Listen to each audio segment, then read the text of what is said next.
Jingu Majo Kongnang Tabagi Punsiwari Asupwa Ahanba Maktada Maitei Yekcha Mayam Khai Pumna Makpu Aina Aigi YouTube channel Asida Taramna Okcheri Kangleja Mayamna Aigi channel Asibu Like, share, amasung subscribe to biduna Heidu Kauna Happy Bagi Dama Maitei Kangleja Mayambo Aina Anna Thagatsay Ngasi Mayam Khwai Pumna Makki Mapamda Jingu Maijau Singi Punsi Wari Punsi Khongchat Amasung Pauru Paukhonggi Matangda Khara Mayamgi Mapamda Thamjagi Thoiki Lantiba Kaya Yaurabasu Kanglei Maitei Macha Amani Khallaga Ngakpigani Aina Yamna Khangi Ai Hayyabagi Wapamdi Nachade Aigi Pandamdi Ipa Ipu Oja Guru Singna Thambiramba Kaya Si Mangkidanaba Khaktani Aduga Kanglei Maitei Aikhoigi Pari Purigi Oiba Wari Likun Kaya Si Malemda Sinba Thungna Leiriba Kanglecha Kuding Makki Mapamda Sandokchaba Khakkai Asigumba Aruba Pari Purigi Oiba Wari Kaya Asi Khangdaba Yadaba Tangai Padabani Khanjei Aigi Oilani Adudi Khaminarasi Jingu Maijau Kongnang Tabagi Punsiwari Khongchat Asupwa Atingko Urusi Dabagi Kawai Miril Makna Taipang Lenda Langon Lok Tauduna Ing Pumda Isingama Chaniga Ungudra Manga Lamta Thagi Tara Di Thoi Nipanba Nomai Ching Koro Nongda Laurembam Sagaida Ipu Kongnang Thaba Si Okin Mahaku Pokwa Pantaugi Koloi Minglendi Kunpure Asupwa Amasung Yang Tauba Aina Khangne Mahaku Kopi Balem Imagi Koloi Minglena Laima Iren Tombi Kawi Mahakna Pokiba Mingtauroldi Moiramba Sana Hakaktani Kongnang Tabagi Horakam Kunlendi Laurembam Laikai Ni Laurembam Laikai Haibasi Thawal Lomdani Ipu Mahaki Angang Nawa Oiringaigi Koloi Minglendi Khangba Amasung Khangpa Aina Kawi Asumna Kauki Bagi Maramdi Mahak Asi Amabu Oire Khangda Khangi Haiduna Khangba Aina Minglen Kaukiya Ipu Mahakna Lamdam Masida Noma Gi Chawba Leptam Parakuna Ningthaurol Kayagi Sintha Thaudasu Tauramki Ipu Mahak Asibu Kongnang Thaba Kauki Bagi Maram Amalai Kuruna Langolaba Mahak Masa Maksu Magi Khomlen Manglanda Taipang Pumba Uhanti Aduga Hairak Lami Pari Nongyay Singkong Lina Yana Kongsuba Ten na ten kapa Awang Kobu Asupwa Lirung Tengana Oipa Ngangoy Setningna Yangoy Pa Tengli Una Ungampa Awang Kobu Asupwa Yarat Tagi Sintarakwa Arambam Igi Waijet I Kawi Ina Nongtam Wangam Lon Pani Nongtam Intuna Moirang Santong Pang Bana Sinta Yawabu Khomlen Manglanda Jingoi Rabge Pamil Amabu Nahak Thauko Hukkadaba Pamil Bapamdi Yarat Tana Awang Kobu Asupwa Yarat Nongtak Ina Umoipa Hungna China Chingsuwa Ting Long Tampa Long Lo China Laurembam I Nongyay Changba Nongyay Da Changba Kongnung Inung Lenung Legi Malem Tarang Thakta Pamil Amabu Auram Gani Nongyayo Auram Gadaba Mapamdi Kanglagi Nongyay Da Kuman Inung Da Yanggoi Konggao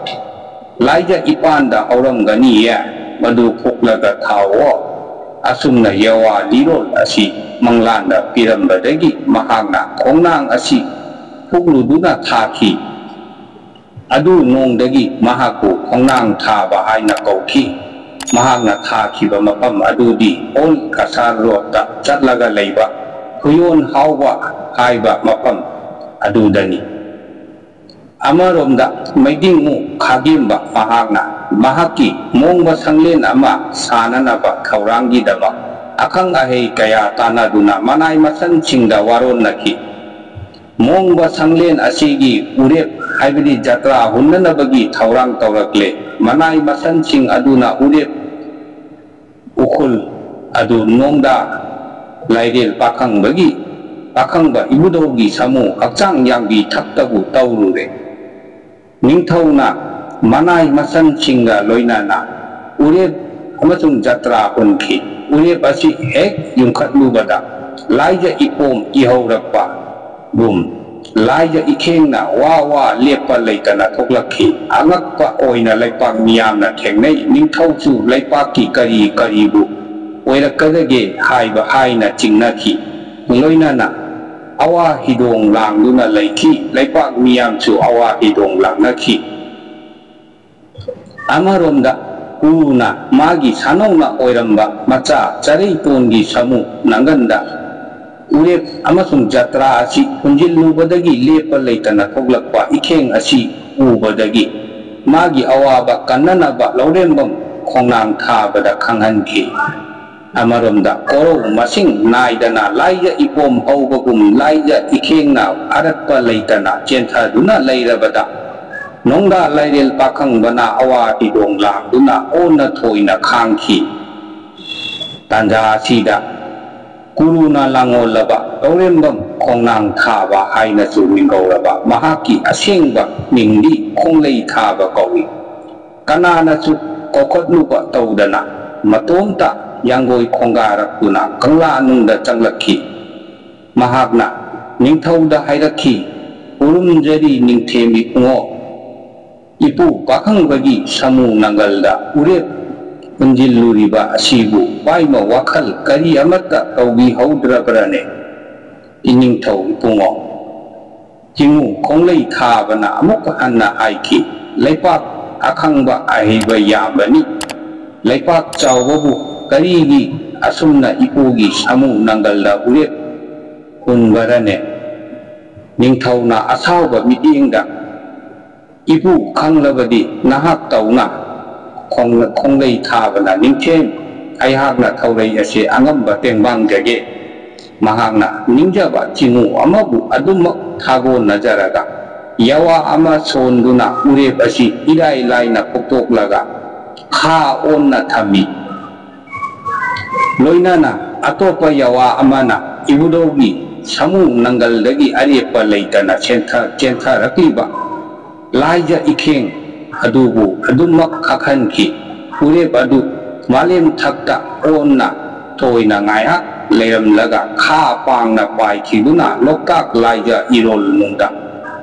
adumak lukhi thodok asigi tungda ningthauga jingu khongnang thabaga yawa liron nakhi ningthauna ipuna urep jatra asi poktoklabanina aina leinaba mongba sanglen asigi urep ipuna hunbiba tare jingu khonglei thaba maru lukna nayak pakal tauduna malem thakka yengduna lei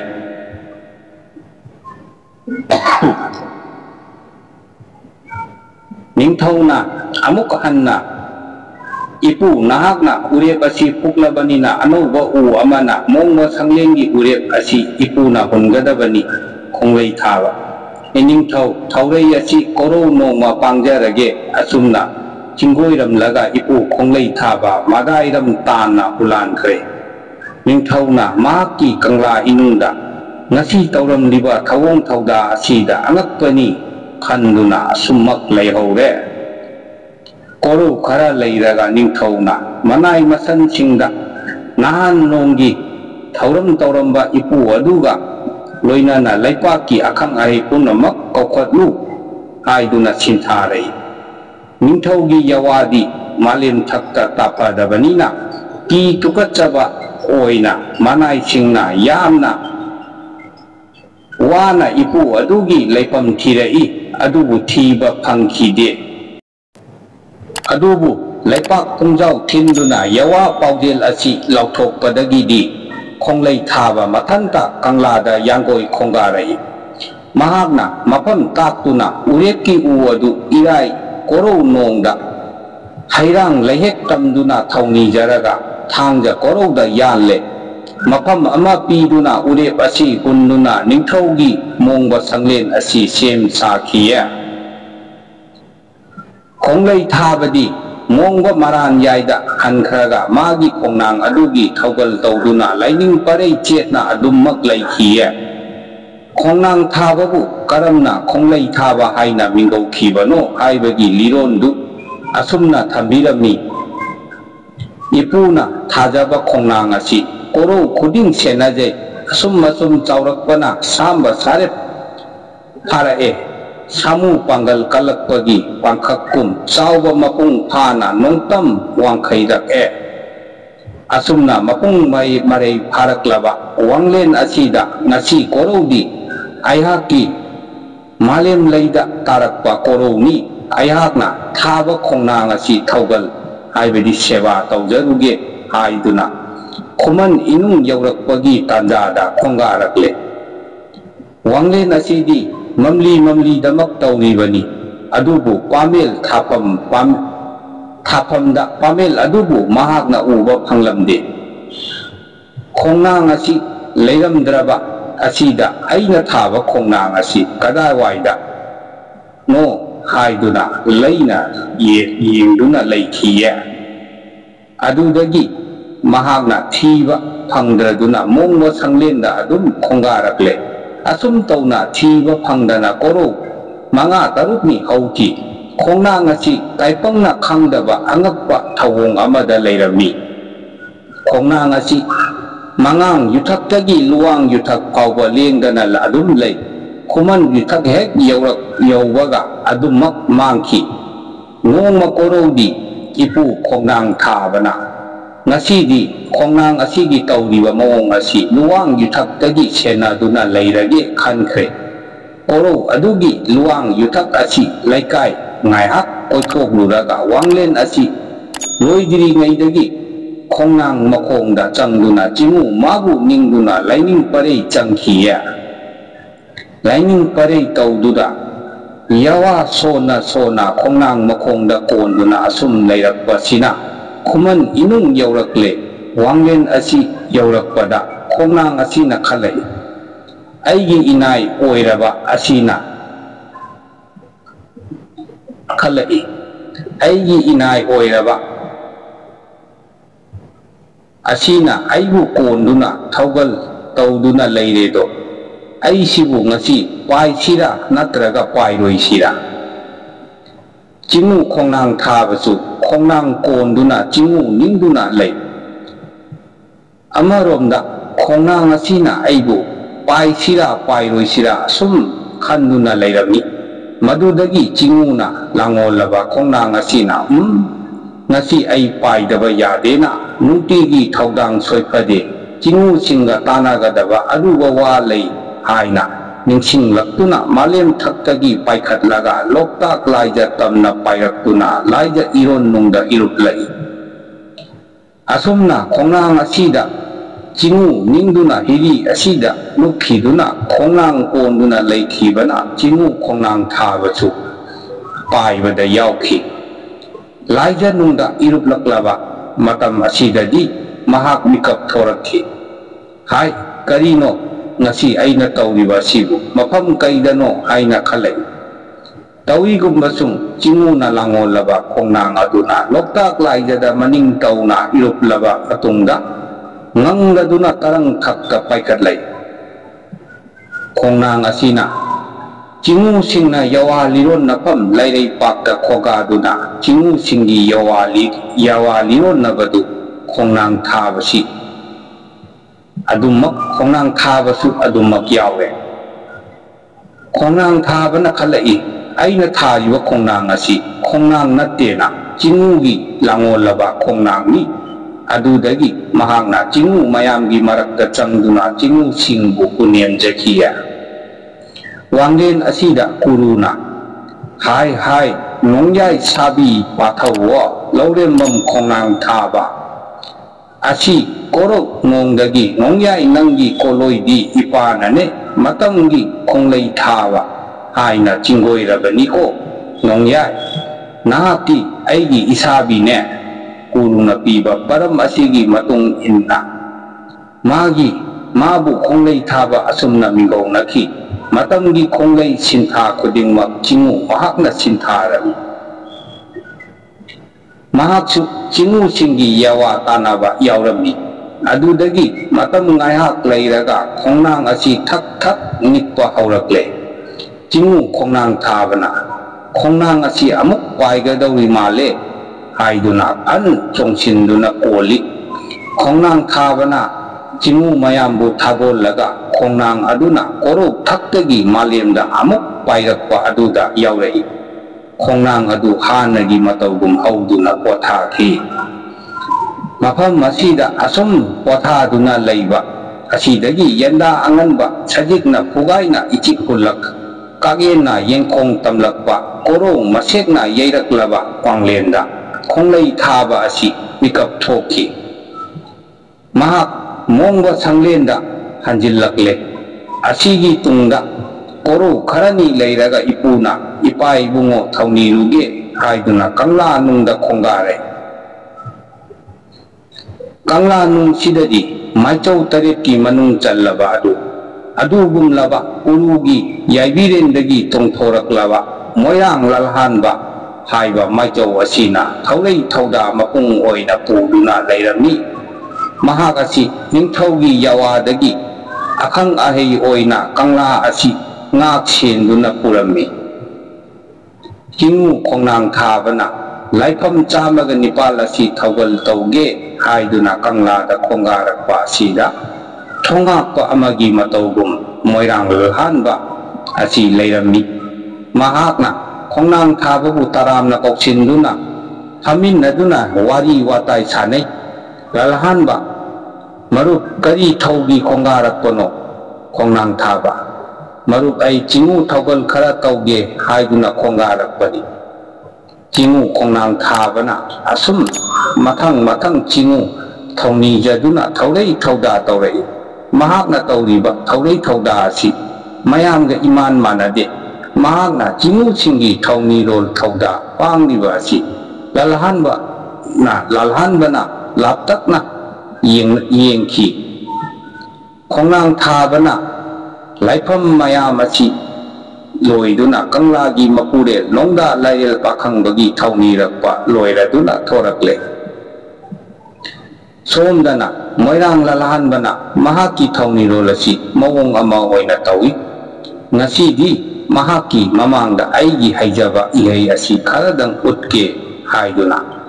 ising pun athanba ama soklaga ipun asi maning onthoklaga laija adudi mayeng tahandana tanik na thabi tawramliba asi khongnang thabana ure amasung khanki marup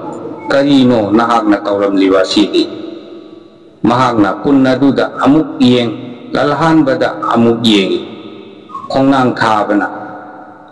aisu matang asida kharadam khanghandrabadi mahak asi lepak asida hakna napal kagadawre pangna higum langgadawre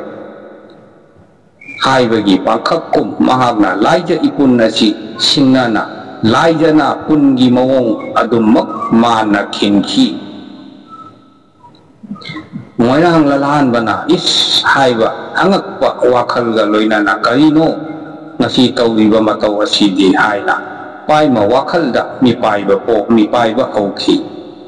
lalhanbana mangakta charei phibu yetuna khongnang thabada yambung haina mingauki mahakna hangatki ngasidagi aina yambung kaurage thangmu naumuni adubu mahei sintha kayada thawni rol kayada helabanina yambung kaujabani ngasi korong nongda yambungna tawriba thawlei thawda asidi angakpa amani yambungbu chingnarubadagi aigi thawlei thawda asi tawjarubani asum haiduna moyang lalhanba mangakta charei yetuna khurumjaki asumna ipu khongnang thabana taipangda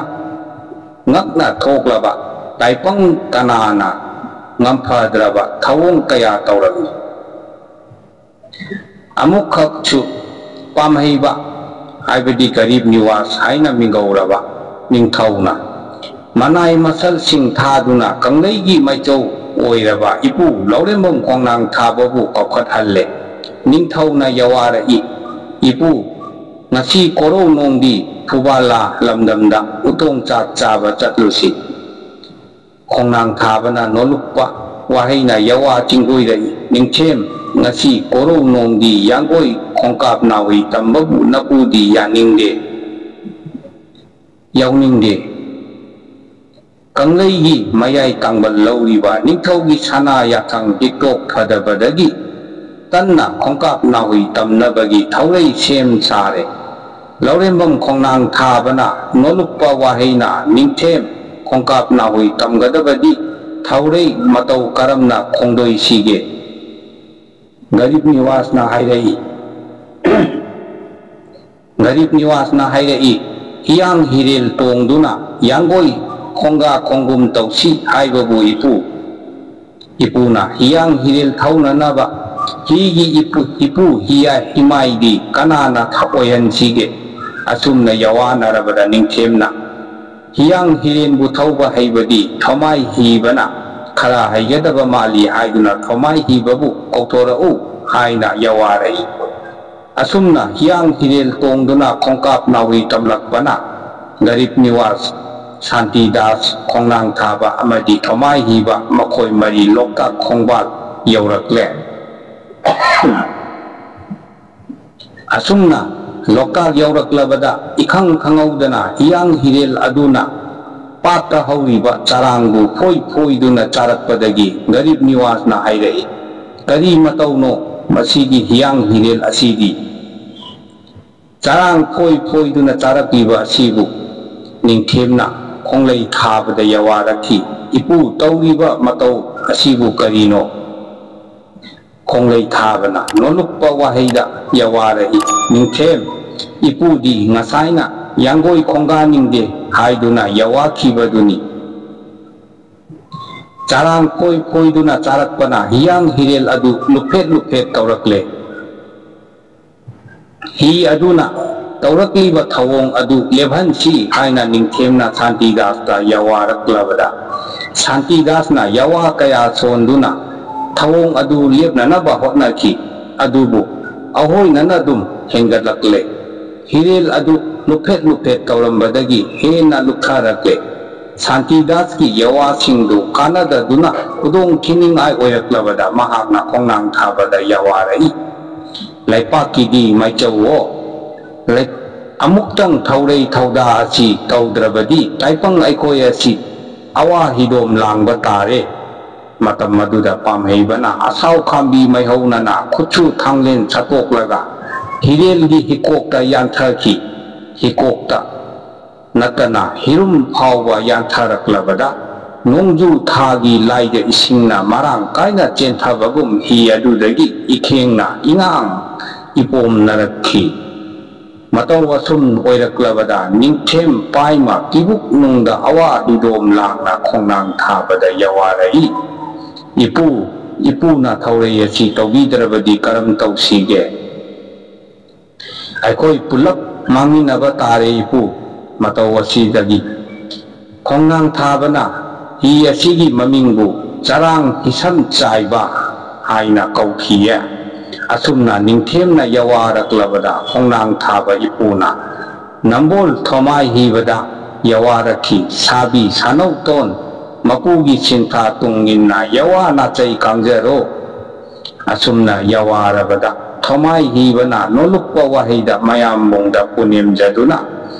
thaugal thauni jaraga yawa khara sonduna higi hikokta thogliba ikheng adu khakhalle loinana thangpham sing adusu taisinnakhre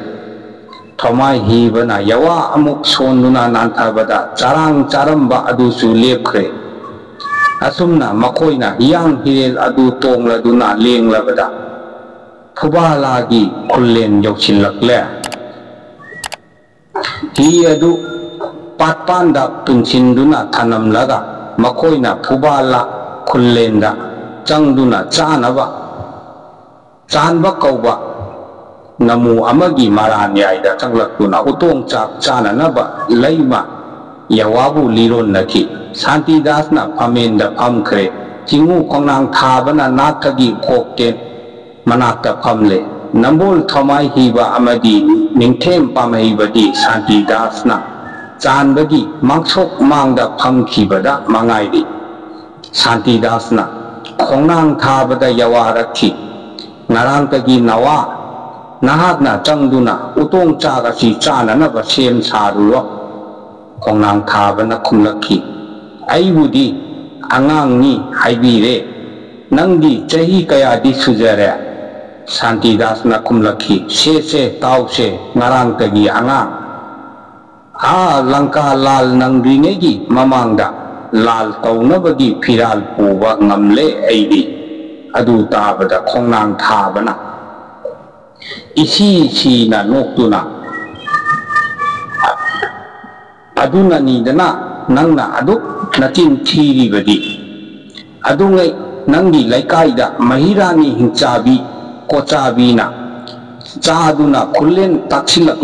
napu aina malem koirak pada thengna duna hingchabi mabu aina hatlaga khullen adugi awaba kopirambani matam khara leiraga thabum tara napuduna namana pokpa ngamdrabada napuna namagi awabadu kopirambani adudasu nattana namingchu thonbirambani hairabada napok nei phaba nawani nangi chada naudana taipang salai sangadawi haibadagi nangi namingbu Santidas haina thonbirambani matam aduda mapuna tarang lendagi ikhang khangaudana laurakhi isabi nongyayo taudo adudagidi ipudi pham langdagi onthaduna churi makhada laipakna yaisinduna adum tasille matam maduda ipugi thawai mirelna thangja haibadi sani taretka loinana ngaprum chingjela yawa liron naki ipugi thawai mirelna thangja haibadi sani taretka yawa nei nakoi changlakhiganu matamgi khonglei thaba aisu leina changlakpadi yakhiroi matam maduda ningthemna ipu kari taure hangaklabada ipugi thawai mirel chu changsilakle ipuna ningthem ipu kari chu thoidokwa taude adubu thawai nungnangba uttuna ningthem kanglei sana leimayon chi sapau lanpau kangadauri sana leimayon asida thangja taret changlaktuna kangleigi namu sing asi macet tana nakpa ipak tana gadauri ne he asumna yawana duna wanglen ngaihak leiri ngeida kangla nung tamna khongkap na hui tamchin khre ikhang khangaudana amuksu taipang mapuna tarang lenbegi yawarak laurak pada ipugi laipaksu malim leida leitaye matamduda ipugi thawai mirelna tongthoktuna asumna yawana ki he thangja lan thaba taret mak wanglen thaure yenguna leibani adubu thaure yawabu ngaikho haibasi yaba kauba leitana thangja taret mak kangla nungda yoksinkhre khudak adu maktada kangla mai chaklakle garib niwas ningthemna ipu kari taure hanglakpada chongthokluraga ipugi thawai mirelna amuk chongsillaktuna ningthem ipuna karibu haina paudamlasige hauji kangla mai haure garib niwas angakpa matawni khanduna lei madu tabada Santidasna hairakhi malem leida ikheng taba makai sujillaga kangla mai hore haidana nachin thiba yawa karigi asumna wanglen ngaihak yawa lironari ngai ningthemgi manai masal singna sana konunglomdagi yangoi sagol tongduna kubalagi chanbagi mongba sangai tamlakhi Kangla may hore manay sing na tamlarabada ningthem paima ungo inungda awabaga loinana ipu karam tausige yawaraklabada kongnang thabana haikiye ipu di ahaloirabanina tapna khongaraklage hirel adu tongduna nakoi ahum kangla tamna lenglamlo asumna makoi ahum lengkhre kongnang thaba ipu su paima wakal tauduna asum lakpana kangla inung aduda wanglen amatada ningthenga punna thungminnaki asumna khambi maidu mutnanaba ningthengi achanba Santidasna kangla ithong thingjillaga mai mutnanaba ising thajillu haina thajillubada isingna thau oiraga mai adu henadum maichak hingalakhi laiwa kaya solaga mai muthatnanaba taurubada achamba mai nattabanina thangja taretna hauba mai hoibanina Santidaski hakchang adu mai pi mai sana porok chakna mai sa langki matau asi yauraklabada ningthem pamheibana ipu khongnang thabada haijarakhi ipuna khambi mai asi khambi drabadi mangba tarene ipu matam maduda ipu khongnang thabana kangla ithong phatlu haina ithong phatkhia adudagi ipu chimu maitok lauremom khongnang thabana ising khujok ama lauraga laiwa wahai solaga chaibada chaklamba maidu muthia laiwa wahai ama muk solaga ising chaichinbada mayang lamboiba Santidaski hakchangda maichak adu khudakta kokhi ipu chimu maito khongnang thabana mai muthatpada son khiwa yawa lairondi hung tong ha tong hai hai hai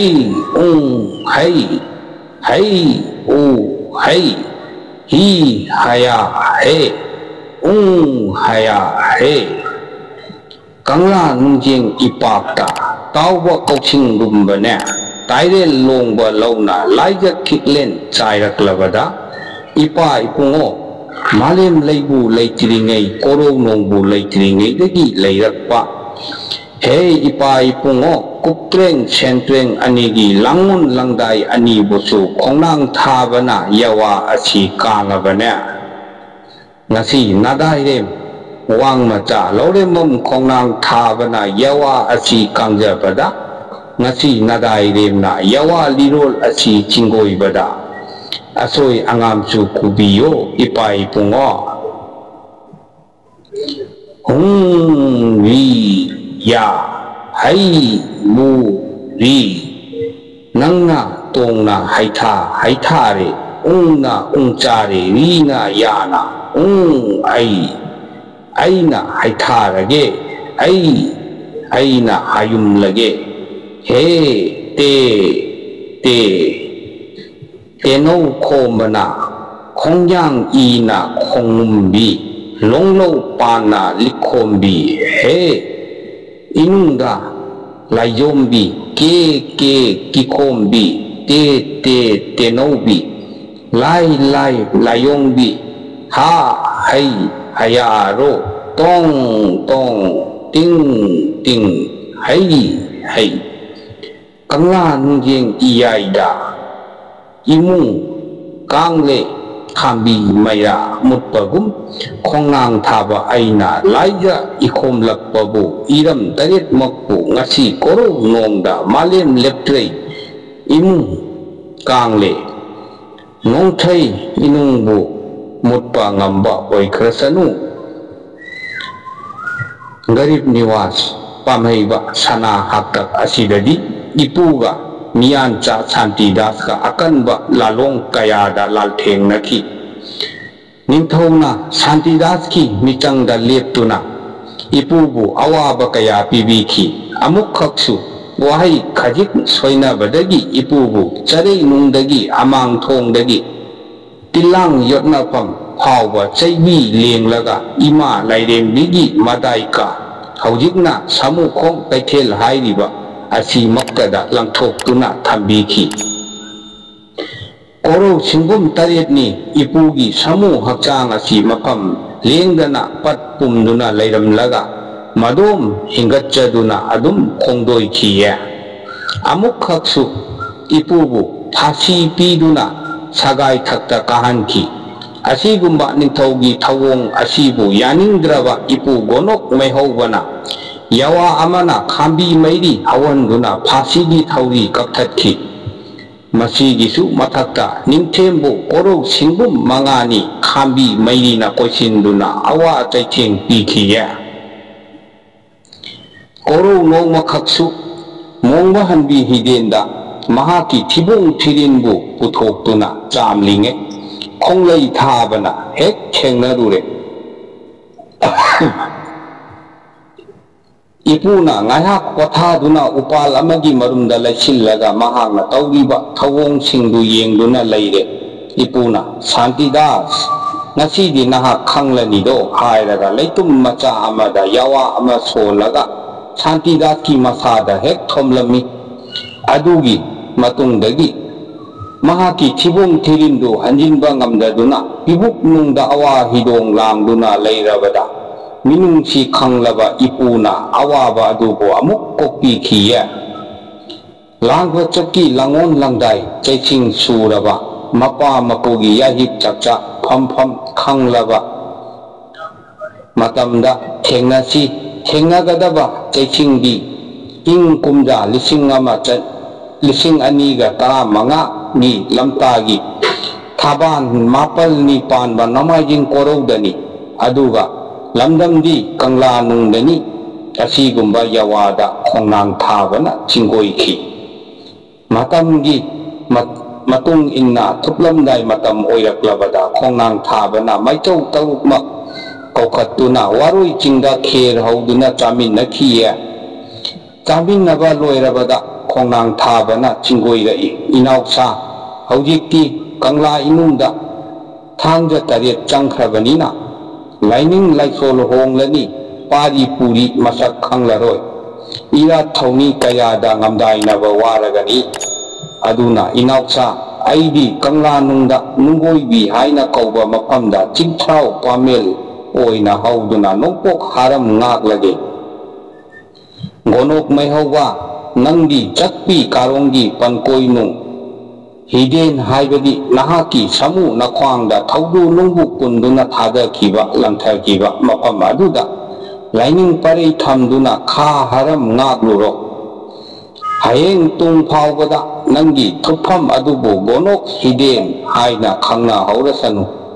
lukhoi nangdi langol jingi nakomda li khalong oinabu hauduna awang haram ngakluro lalhanba nangdi